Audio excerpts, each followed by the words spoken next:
Iran യുദ്ധം അനിശ്ചിതമായി തുടരുന്നതിനിടെ പ്രസിഡന്റ് ട്രംപിന് തലവേദനയായി പതിറ്റാണ്ടുകൾ പഴക്കമുള്ള യുദ്ധനിയമം. യു.എസ്. കോൺഗ്രസിന്റെ അനുമതിയില്ലാതെ യുദ്ധം ചെയ്യാനുള്ള 60 ദിവസത്തെ സമയപരിധിയാണ് ട്രംപിന് കുരുക്കായത്. ഈ നിയമം പറഞ്ഞാണ് കോൺഗ്രസ് അനുമതി തേടാതെ ട്രംപ് ഇറാനെതിരെ യുദ്ധം ആരംഭിച്ചത്. എന്നാൽ ഈ നിയമത്തിൽ പറയുന്ന സമയപരിധി വ്യവസ്ഥ ഇപ്പോൾ അദ്ദേഹത്തിന് തിരിച്ചടിയായിരിക്കുകയാണ്. എങ്കിലും ഈ യുദ്ധനിയമം മറികടക്കാൻ പ്രസിഡന്റിന് കഴിയുമെന്നും സൂചനകളുണ്ട്.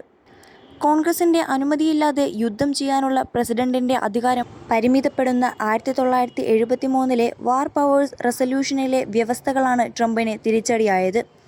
ഈ നിയമത്തിലെ വ്യവസ്ഥ ചൂണ്ടിക്കാട്ടിയാണ് ഇറാൻ സംഘർഷത്തെ ചോദ്യം ചെയ്യാനുള്ള ഡെമോക്രാറ്റുകളുടെ ശ്രമങ്ങൾ ട്രംപും റിപ്പബ്ലിക്കന്മാരും പരാജയപ്പെടുത്തിയത്. 5 തവണ ഡെമോക്രാറ്റുകൾ അത്തരമൊരു ശ്രമം നടത്തിയെങ്കിലും സെനറ്റിലെ റിപ്പബ്ലിക്കന്മാർ അത് തടയുകയായിരുന്നു. കോൺഗ്രസ് അനുമതിയില്ലാതെ യുദ്ധം ആരംഭിച്ച ട്രംപിനെ സഭാംഗങ്ങളുമായി സൈനിക നീക്കങ്ങൾ ചർച്ച ചെയ്യാൻ പ്രേരിപ്പിക്കാനും യുദ്ധനടപടികൾ നിർത്തിവെപ്പിക്കാനുമായിരുന്നു ഡെമോക്രാറ്റുകളുടെ തുടർശ്രമങ്ങൾ. ഈ നിയമത്തിലെ മറ്റൊരു വ്യവസ്ഥയാണ് ഇപ്പോൾ ട്രംപിന് തലവേദനയായത്. 60 ദിവസത്തെ സമയപരിധി വ്യവസ്ഥയാണ് അത്. നിയമമനുസരിച്ച് ദിവസ സമയപരിധി കഴിഞ്ഞാൽ കോൺഗ്രസ് അനുമതിയില്ലാതെ സൈനിക നീക്കം തുടരാൻ കഴിയില്ല. അങ്ങനെ വന്നാൽ ട്രംപിന് മുന്നിൽ പ്രധാനമായി 3 വഴികളുണ്ടാകും. 1. സൈനിക നടപടി തുടരാൻ കോൺഗ്രസിന്റെ അനുമതി തേടുക. 2. യുദ്ധം അവസാനിപ്പിക്കുക. 3. സ്വയം കാലാവധി നീട്ടി നൽകുക.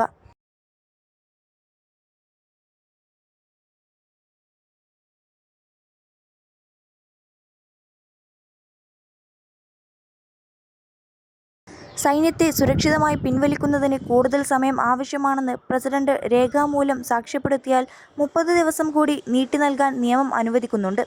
എന്നാൽ ഒരു വലിയ യുദ്ധം തുടരാനുള്ള അധികാരം ഇത് നൽകുന്നില്ലെന്ന് വിദഗ്ധർ ചൂണ്ടിക്കാട്ടുന്നു. ഫെബ്രുവരി 28-നാണ് അമേരിക്ക ഇറാനെതിരെ ആക്രമണം ആരംഭിച്ചത്. പശ്ചിമേഷ്യയിലെ യു.എസ്. താവളങ്ങളെ സംരക്ഷിക്കുക, സുപ്രധാന ദേശീയ താൽപ്പര്യങ്ങൾ മുന്നോട്ട് കൊണ്ടുപോവുക എന്നീ ലക്ഷ്യങ്ങളോടെ കമാൻഡർ ഇൻ ചീഫ് എന്ന നിലയിലുള്ള അധികാരം ഉപയോഗിച്ചാണ് താൻ യുദ്ധം ചെയ്യുന്നത് എന്നാണ് അന്ന് ട്രംപ് പറഞ്ഞത്. ഇസ്രായേൽ ഉൾപ്പെടെ സഖ്യകക്ഷികളുടെ ആത്മരക്ഷാർത്ഥമാണ് ഈ നടപടിയെന്നും അദ്ദേഹം അന്ന് വ്യക്തമാക്കി. എന്നാൽ പല ഡെമോക്രാറ്റുകളും ഈ ന്യായീകരണത്തെ എതിർത്തു. ട്രംപ് നിയമവിരുദ്ധമായാണ് പ്രവർത്തിച്ചതെന്നായിരുന്നു അവരുടെ വാദം.